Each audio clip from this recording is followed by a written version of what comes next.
So, you're ready to dive into the world of coding and start collaborating, right? Well, you are in exactly the right place. In this explainer, we're going to break down the most essential Git and GitHub commands you need to know, literally from day one. Let's get right into it. Okay, first things first, let's clear something up that trips up a lot of people.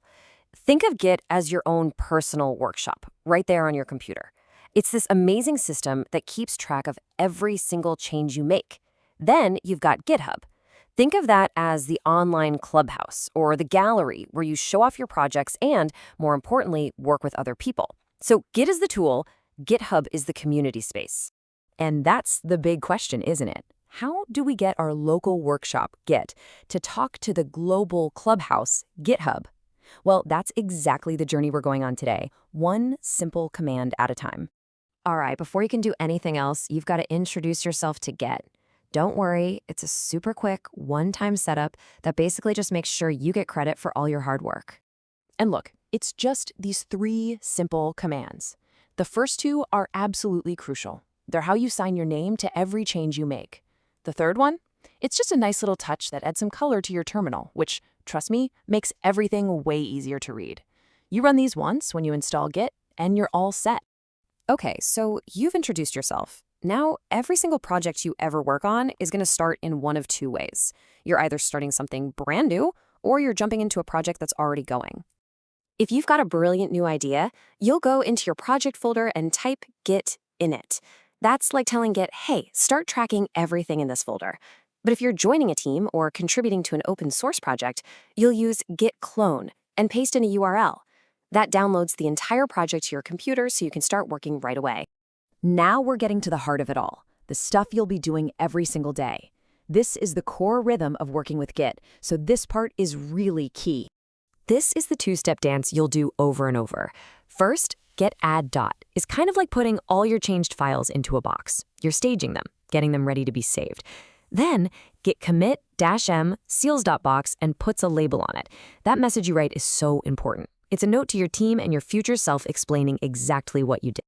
And don't worry, you're not flying blind. You've got some great helper commands. Git status is your best friend. It tells you exactly what's going on. Did you add a file by mistake? No problem. Git reset takes it right out of the box. And git log, that's your project's time machine. It shows you every commit that's ever been made.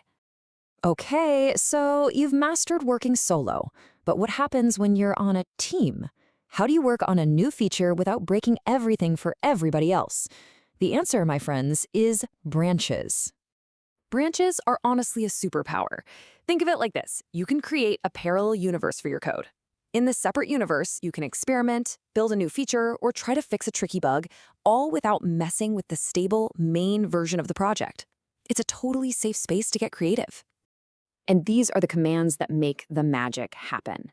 You can create a new branch, see all the branches that exist, and most importantly, use git checkout to jump between these parallel universes. Then, once your new feature is perfect, you check out the main branch and use git merge to bring all of your amazing new work into the main project. And now for the moment of truth. You've committed your changes on your branch and you're ready to share them. You use git push. This is the command that sends your work from your computer up to GitHub for your whole team and the whole world to see. Okay, a really, really important word of caution here. You might come across a command called git push-force. You have to be so careful with this one. Think of it like a sledgehammer. It can completely rewrite the project's history online. If you're working alone, maybe you have a reason. But on a team, using this can cause absolute chaos. Just stay away from it unless you are 100% certain you know what you're doing. So let's zoom out and look at the whole picture.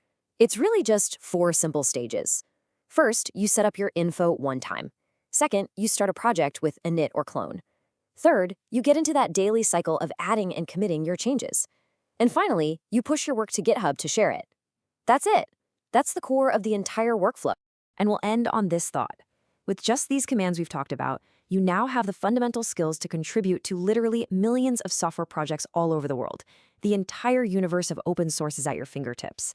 So the only question left is, what are you going to build first?